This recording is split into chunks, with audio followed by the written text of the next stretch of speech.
In this video, I reveal how to speak like an elite leader so you can communicate with anyone with confidence and impact in any business situation. Because the reality is, most leaders get their communication wrong. They fail to get straight to the point. They don't use techniques to connect or inspire, and many fail to show the audience they're confident in what they're saying. When you communicate like this in a hesitant or a non-engaging way, people are bound to lose interest, to become confused, or to stop listening to you. Let's avoid this by learning the 3 characteristics that the top 1% of elite leaders use when they speak. The first characteristic that all elite leaders have in common is that they speak with confidence. You won't see them being unsure of their message, not believing in what they're saying, or letting fear of what others think overwhelm them. Instead, they have a strong mental approach to their communication. Either they're part of the lucky few who can communicate with confidence all of the time, or they've mastered this confident mental approach over many years. If you're not a natural like most of us, then in order for you to develop a strong mental approach when you communicate, you need to stop worrying about what others think. I think this is one of the biggest mental blocks that people have to overcome when they have confidence issues or when they are trying to speak with more confidence.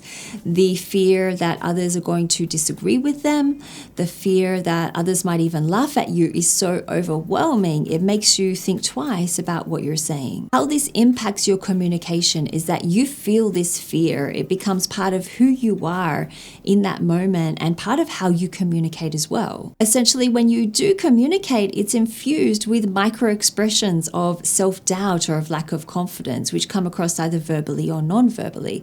Your audience picks up on this and it causes them to be hesitant to believe in you or to listen to you. Now, elite leaders have managed to overcome this mental block so that they can speak with confidence, and I'm going to share 2 of those methods with you right now. First, they've done so much preparation and research, they truly believe in what they're saying. There's no room for self-doubt. Or second, they know how to fake it until they make it, meaning they know how to adjust their body language, their voice, and even their facial expressions so that they come across as confident, even though they might not be feeling confident inside. This fake it till you make it is a little bit controversial. There are some people who don't believe that it's a good thing to be fake or to kind of fake it until you make it.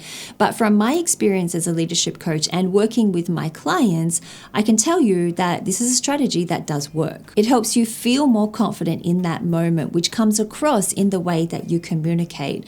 Then the audience can pick up on the fact that you are communicating with confidence, which makes them believe more in what you are saying and being more attentive when you speak.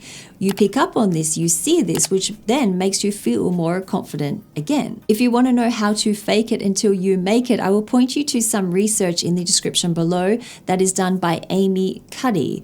And you can read that, you can go through this research yourself and then make your own decision as to whether you think this strategy will work for you or not. Some of you may know, but I send out a weekly newsletter where I share my advice and insights on a variety of topics related to leaders.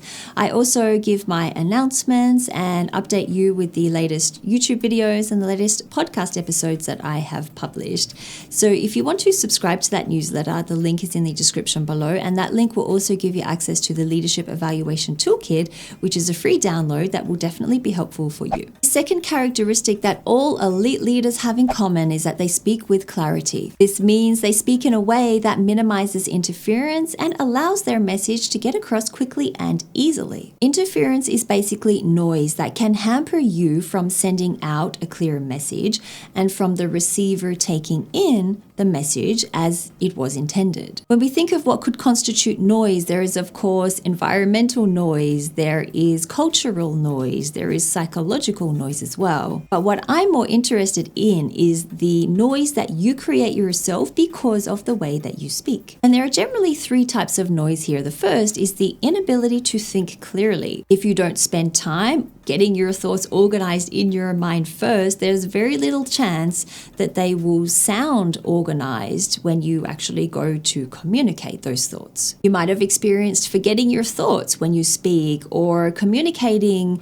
complicated things in an elaborate or confusing way. These are signs that you haven't spent enough time organizing your thoughts first before you go and communicate them. There are a number of methods that you can use to organize your thoughts before speaking. You can use a visual method like mind mapping. You can use writing by writing out your thoughts, or you can try speaking by speaking to yourself or with other people who are close to you.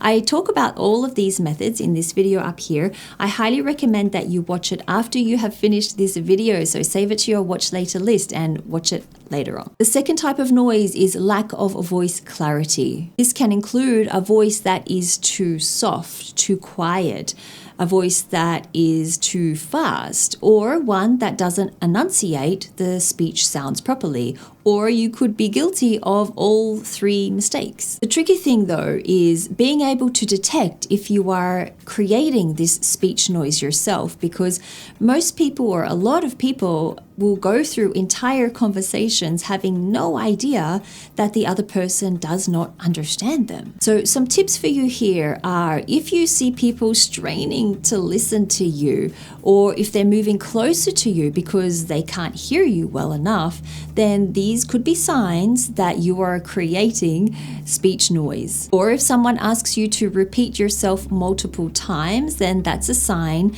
that your voice has no clarity and they can't understand what you're saying. So I recommend that you rectify this by slowing your speech down, by increasing your volume, or by taking the time to enunciate properly.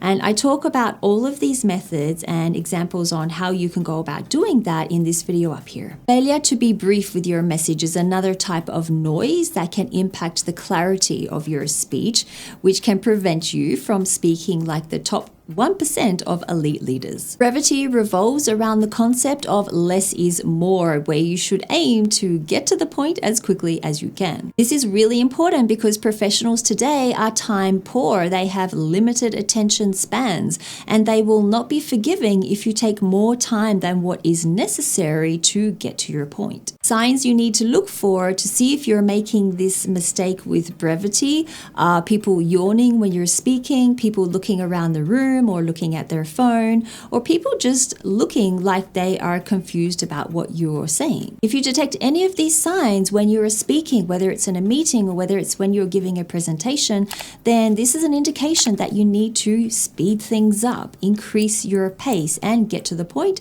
as soon as you can. I highly recommend that you read this book, Brief by Joseph McCormack. In this book, he gives a lot of examples, a lot of case studies, and a lot of stories as well about how to communicate briefly, so how to get straight to the point. I will put an Amazon link in the description below, an Amazon affiliate link in the description below if you want to check this book out. Now, once an elite leader has mastered confident communication and clarity, they can then work on engagement, because this is the proof that the audience is genuinely interested in what they're saying. For maximum impact with your communication, you absolutely need this last piece of the puzzle, because without it, it means that your audience has already tuned out and your message will never reach them. There are two ways you can hold your audience's attention. The first is to share an experience. This could be your own experience or a story about someone else's experience. Now, why this works really well is it helps people to relate to your message better. They hear about something that you have been through, they picture it in their minds, which helps them to move that situation from abstract to real, which gets them more interested and helps to keep them engaged a lot more. Think of how successful reality TV shows are. This is because we're getting an insight into somebody else's real life. Well, supposedly anyway.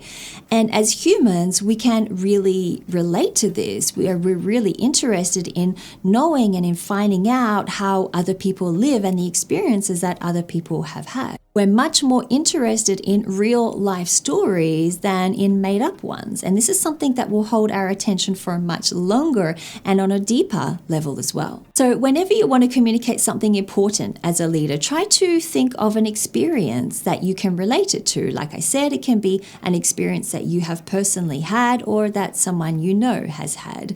And then carefully craft a story that describes this experience really well and in a way that your audience will be able to relate to. If you don't have an experience or a story to share, then you can work on adding style to the way you communicate. This is another method as to how you can achieve engagement when you speak. Elite leaders know how to add style to their communication really well because most of the time they have studied successful speakers and successful elite leaders before them. They've studied their speaking style, have analyzed it, and they know exactly how and what tools they can use to add style to their own speech. It could be people they've met and come in contact with themselves, or it could be famous people or fictional people that they have never met.